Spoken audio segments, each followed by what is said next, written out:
Hi, I'm Guy Hutchinson. This is Pointless Nostalgia. I'm back home, back in the basement. Just had 2 weekends back to back of conventions and a lot of travel. I was in Austin, then I was in Des Moines. Today we're going to talk about my weekend in Austin. I want to give you some behind the scenes stories, let you know some of the questions that I've been asked about it. First thing, the McDonald's. It was a little bit of a letdown. I was supposed to go to McDonald's. They were supposed to have an apple pie tree. I've become obsessed with this. I'm obsessed with a lot of different pop culture stuff. I would not say that McDonald's has ever been something I've collected. I do like the Grimace. I think everybody likes the Grimace. I have those McDonald's cups. I have those. And I have McDonald's. I'll put the cups right here. There's my cup. Whoa! Let there be light. Those are fluorescent bulbs that haven't worked for months. They were like, we'll light it up for McDonald's. I'll put the McDonald's cups here. I got those, and I remember they put out Beanie Babies of the McDonald's characters, and they put out a Grimace. So I was like, well, I got to get that, but I'm not sure if I can find that, so I won't put a picture of that. It's not here. Oh, I do have these cool little McDonald's trays, these kids' trays. Take a look at that. That is pretty cool. I have those. I inherited those at one point in time. So I like that. But I'm now obsessed with like finding weird old McDonald's, like McDonald's that haven't been updated. So that was cool. Silver Linings Playbook. I don't know if I mentioned this on the video. I have not seen that entire movie. I was looking for something because when you go into Philadelphia to go to the airport, you're near all these filming locations. They film a lot of movies there. And so I was looking for one that was not... I talk about this a lot, but Philadelphia has gotten really, really bad. And I have a friend who did a video there where he was talking about how he went to some rocky locations, and he said that the problem with recording when there's a lot of homeless people is a lot of times they feel like you're walking through their living room with your camera taking a video. Now, it's not their living room, but that's where they live. You know, they live, that's their bedroom, that's their living room, and you're walking around in it. And we'll talk about a little bit. There was a very small incident in Austin, but we'll talk about that in a second. But so I wanted to pick something that was on the outskirts of Philadelphia, something that I could go to that was in an area that I normally don't go to. So I picked the Silver Linings Playbook because I saw where that was filmed and I knew that area. And so then I went ahead and watched, somebody had posted the whole movie on YouTube, and like years ago, which always amazes me because I will tell you, whenever I try to post anything that has even like a 7-second clip of something, YouTube's always like, oh, sorry, you can't, that's against the rules. That 7-second clip must be trimmed down to at least 2 seconds. But somehow other people just put a whole movie up there. I watched about a third of it and I was like, you know what, this isn't for me. I don't like it. I felt bad for the characters. It was just too, I don't know. I think some people like that. They're like, it's so awkward. I like this comedy. It's awkward. I don't want it to be awkward. Don't want my comedy awkward.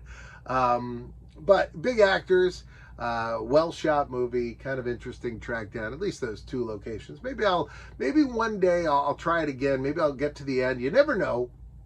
Some movies you get to the end and it wraps up and you're like, you know, I like that a lot better than I thought. And also sometimes there have been movies that I've seen where I was like, I don't like this movie. And then I go and rewatch it and I love it. All right. So anyway, the airport had that Spy Kids location, which I love. That's my favorite kind of location where you're already there. You're just like, let me turn the camera around and show you this. The Bats in Austin. That was a big letdown. The Bats, I had heard everything about.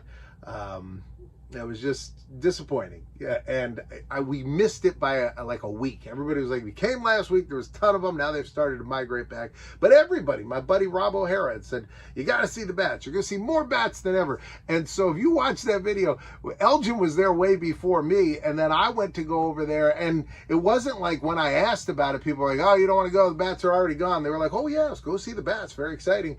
And when we got there, people started filling up. And then eventually we looked around. We're like, well, we're the only ones left. I guess the Bats aren't coming out.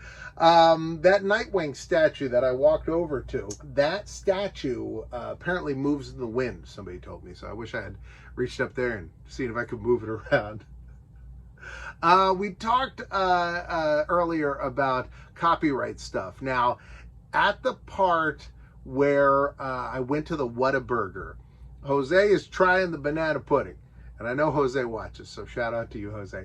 And you hear me talking to him. The reason I'm talking is there was copyrighted music playing in the background. And there's one of three things that happen when you have copyrighted music in the background. One is YouTube finds it, because they can find it. I mean, if it's in there, they can usually find it, which is why I was talking, because a lot of times if you talk over it, it'll interrupt it enough that it can't find it. But it found it.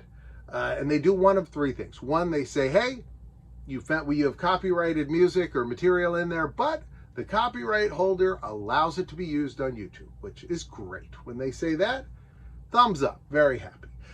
Number two, they say the copyright person allows you to use it, but they may choose to monetize it. Now, what that means is that then if I were to make any money off that video, then the copyright holder of the music would get the, which is, it doesn't really worry me, but I mean, it is kind of weird that, like, if you're producing a 30-minute video and for 7 seconds there's a little bit of a Luther Vandross song, that Luther Vandross's estate would get all that money. It doesn't exactly make sense if that's not what's drawing people to the video, but it's his copyrighted music, so that's option two. But that didn't happen. Option three happened, which is Luther Vandross says you can't post this video on YouTube.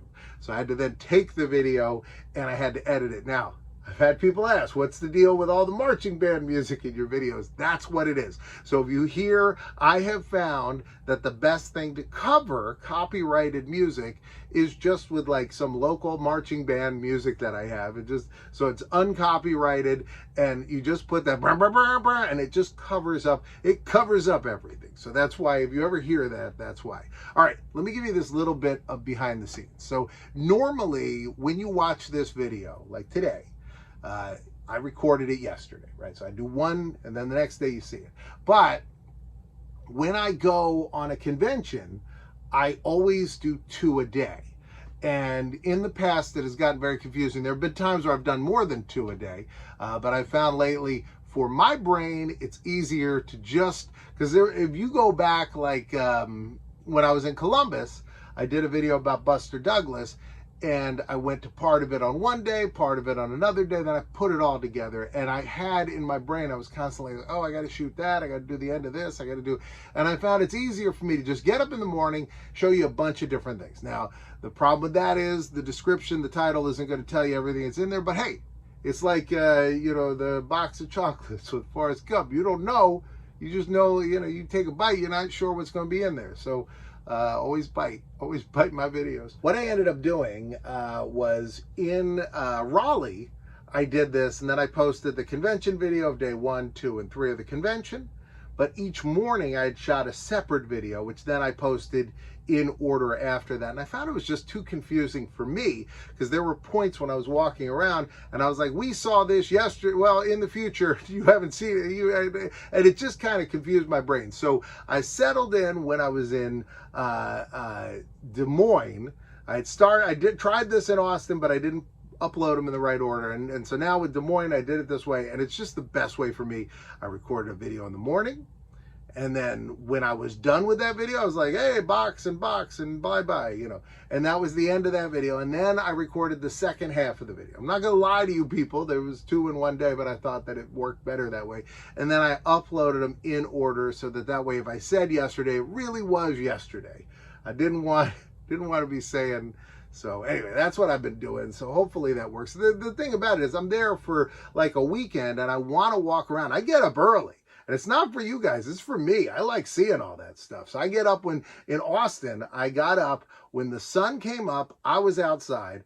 And then when 9 o'clock came, I was trying to find my way inside because it started getting hot. So usually by 10, I was completed with the morning portion of the video. But I will walk for hours. I walk far. It's good. I get a lot of exercise. I really enjoyed it. I like seeing that real world house. I thought that was neat. The Miss Congeniality location was a little tougher because there was a man sleeping. If you rewatch it, I'll show it to you here, but there was a man sleeping on a bench. I didn't want to wake him up. And then A Perfect World. I was shooting the A Perfect World section, and you hear that guy, he's yelling at me. There was a crazy, unhoused man who did not like me being near the Capitol building, and he called me if you ever see me in person, because this is a kid's show, I want this to be, kids love this show. But if you see me in person, I'll tell you the 3 nasty words that he strung together in a unique order to call me. But yeah, he was angry. I don't know what to say. You don't like the videos. Maybe he's a subscriber. The blank check location. I got a lot of extra footage for that. I'll show you a little bit of it right here. I came around to the back of the building to double check, and it definitely was not in this lot. So it would have been in a lot that was up there. And I noticed a lot of newer buildings there. So I'm thinking the lot is now part of everything else that's here. But so that's not it. That was when I was in the wrong spot. So on the video, I shot that first piece, and I was really, and this has happened to me a couple times where I've shot a video and I'm like, this just isn't right. I'm not in the right spot. And I don't publish them, you know, because I was like, something's wrong here. And then I walked a little further and I found the right spot. But yeah, it was, and what was funny was I found a second spot that was also looked right. And I was like, I don't think that's it though. I looked at the parking lot for 2 seconds, like, nope. And then I was just walking back. I was in defeated mode. I thought, not going to find this. And then I found it. Now there was another building that was in the background. The problem with old movie locations is you don't know what buildings have been torn down. And a lot of times like that one, Google Street View is super helpful, but it's not helpful when you're talking about a parking lot behind a building. You know, you can look overhead shots and stuff and try to figure it out. The parking lot looked too small before I got there, but when I got there, I was like, this can't be it. But anyway, the Waffle House. So Jose and I went to that Waffle House, the chair throwing Waffle House, and we couldn't get in. There was some kind of police activity. And then Jose reached out to me and he was like, hey, do you want me to find out what happened there? And I was like, I don't want to know, because what if it's something horrific? You know, I was like, what if it's like a domestic assault or something? And so he was like, good point. I was like, now we can laugh at it because we don't know what happened. So anyway, a couple days go by. Leva Bates, who you saw in that Austin shoot, she was there the whole weekend, and big payoff at the end in our last video in Austin, which we'll talk about. But Leva texted me and she was like, did you ever find out what happened? And I was like, no, I don't want to know. What if it's something bad? And she goes, okay, I'll find out. And she then writes back to me, you don't have to worry. It's nothing bad. And I was like, oh, good. Nobody stabbed a baby. And she goes, nope. And then silence. And I'm like, you got to tell me at this point. So then the next day I'm like, well, what happened? What did you find out? And then she goes, oh, it's pretty crazy. Silence. And I'm like, wait, what is it? Did a baby stab an adult? And then she's like, oh, I'm sorry, I was wrestling a match. There was 2 guys came in with guns and robbed the place at 6 a.m. So me and Jose avoided it by about 30 minutes, maybe less. And that's just, I mean, that's close. That is very close. I would have hid behind Jose. I can promise you that. We went over to that place that had the goat tacos. I did record the segment where I said we were going to get goat tacos. I recorded that after because I had no idea goat tacos were on the menu until I got there. But man, that was great. The goat tacos. And then we went to the wrestling show.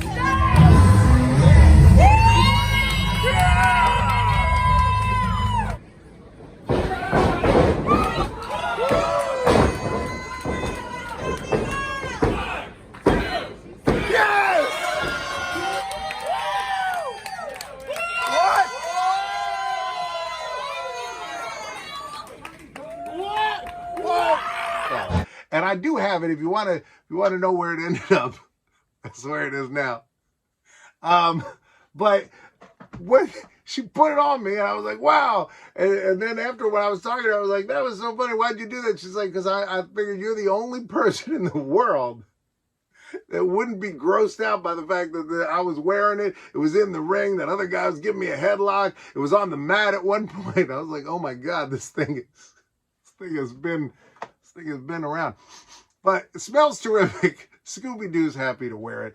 That was one heck of a night. I do have a couple pictures from that. So here we are. This is me and Dana with the stud stash. And then at the end, for the meet and greet, Leva came out. She had another mustache. So there it is. And actually, here is the second shot that we did with the stud stash. And you can see the mustache is on my hat. because that's where I was wearing it. And then I realized you gotta, so there you go. So, all right, right now, box is going to pop up here and a box over here, and you got to pick one. Come back tomorrow. I'll give you all the details of Des Moines. I got a lot of stuff to say about Des Moines, too. A lot of stuff to talk about. And then after that, we got more adventures. We got more stuff to show you. It's going to be fun. Box.